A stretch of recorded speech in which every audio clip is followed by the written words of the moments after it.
কিন্তু কথা বলছি বাংলা। মানে কি ওরিয়েন্টেশনে বাংলা করতে পারলাম না।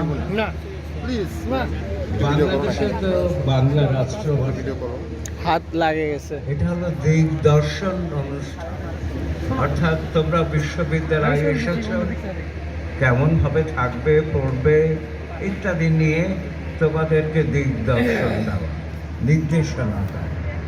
তো আজকের অনুষ্ঠানের সম্মানিত সভাপতি, উপাচার্য এবং অনুষ্ঠানের মধ্যমণি ডাক্তার হুসায়না বেগম এবং অন্যান্য যারা আছেন সম্মানিত উপস্থিতি, সবার গরম লাগিচ্ছে আমার। শান্তি বর্ষিত হোক।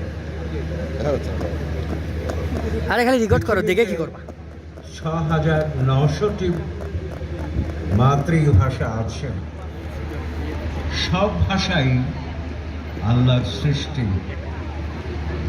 কারণ সূরা আর রহমানের ৩য় আয়াতে বলা হচ্ছে খালাকাল ইনসান, মানুষ তৈরি করা হয়েছে।